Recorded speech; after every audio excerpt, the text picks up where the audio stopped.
अस्सलाम वालेकुम friends, everyday science YouTube channel की एक नई वीडियो में मैं आप लोगों को खुशामदीद कहता हूँ। दोस्तों, आज की इस वीडियो में हम सीखेंगे कि how to add fractions on calculator, या फिर जो हमारे पास कसौर होती हैं उनको कैलकुलेटर पर हल करने का तरीका क्या होता है। कसर से मुराद या फ्रैक्शन से मुराद हमारे पास है कि ये बटे वाली जो रकमें होती हैं, तो बटे वाली रकमों को जब आप लोगों ने जमा करना होता है तो उन्हें सबसे पहले जो इनके जो नीचे होते हैं इनका हमें एलसीएम लेना पड़ता है, और एलसीएम लेने के बाद नेक्स्ट फिर हमें इधर ऐसे लिखना पड़ता है। उसके बाद इन दोनों को हमें डिवाइड करना पड़ता है, जो आंसर आता है फिर ऊपर वाले से मल्टीप्लाई करते हैं, फिर इसी तरीके से इन दोनों को डिवाइड करना है, इसका जो आंसर आता है फिर इन दोनों फिर ऊपर वाले से मल्टीप्लाई करेंगे, फिर इनका मल्टीप्लाई के बाद आंसर निकालना है, फिर इन दोनों को जमा करना है, जमा करने के बाद फिर आप लोगों का आंसर निकलता है। अब मसला ये है कि जब ये पेपर में सवाल आ जाता है तो कई दफ़ा हमारे पास इतना टाइम ही नहीं होता कि ये सारा प्रोसेस हम करें और ये आंसर निकाल लें, और कई दफ़ा इस तरह होता है कि बच्चों के कॉन्सेप्ट ही इतने क्लियर नहीं होते कि वो सारा प्रोसेस करके इसका आंसर निकाल सकें, या फिर कई दफ़ा ऐसे होता है कि हम ये सारा प्रोसेस करके ये जवाब निकाल लेते हैं, लेकिन हमें यही नहीं पता चलता कि हमारा ये जवाब ठीक है या फिर नहीं। तो उसकी वेरिफिकेशन के लिए भी हम कैलकुलेटर का इस्तेमाल कर सकते हैं। तो चलें हम देखते हैं कि इन दोनों को जब हम जमा करेंगे कैलकुलेटर पर तो ये आंसर हमारे पास निकलता है या नहीं, या फिर निकलता है तो कैसे निकलता है।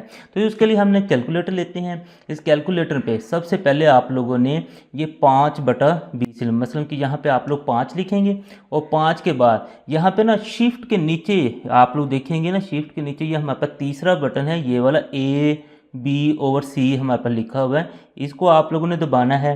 तो ये इस तरह का हमारे पास साइन आ जाएगा। उसके बाद फिर बटे में जो रकम दी हुई है वो लिखनी है। नेक्स्ट फिर चूँकि हमारे पास दरमियान में जमा है तो ये हमने जमा वाला बटन दबा देना है। उसके बाद फिर हमारे पास 6 है तो हम 6 दबाएंगे, फिर दोबारा से ये बटे वाला साइन दबाएंगे, और फिर हम ना के 10 तो लिखेंगे। तो अब हम ना कि इक्वल दबाते हैं तो हमारे पास आंसर आता है ये 17/20। तो वैसे भी जब हमने हल किया था तो उसमें भी हमारे पास ये आंसर 17/20 ही निकला था। तो अभी ये मसला हमारा ख़त्म नहीं हुआ, क्योंकि हमारे पास ना कभी इस तरह की रकम भी आ सकती है, उसका आंसर जो है ना कि वो थोड़ा ट्रिकी होता है। तो वो कैसे निकालना है वो मैं अब आप लोगों को सिखाता हूँ। तो इसके लिए भी हम कैलकुलेटर का इस्तेमाल करते हैं। सबसे पहले हम 15 लिखते हैं, उसके बाद फिर ये बटे वाला साइन, उसके बाद फिर 20, फिर जमा, फिर हमने 17, फिर ये बटे वाला साइन, और उसके बाद फिर हम ना कि 15 लिखेंगे तो हमारे पास जो आंसर निकल रहा है वो कुछ इस तरह से निकल रहा है। ये जो आंसर हमारे पास निकलता है ये असल में ना कि मिक्स फॉर्म में होता है।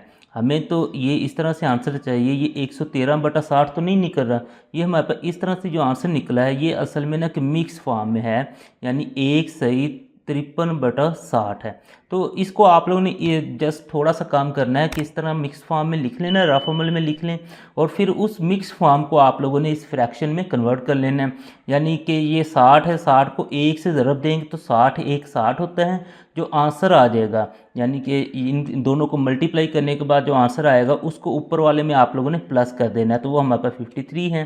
तो हमारे पास आंसर आ गई 113।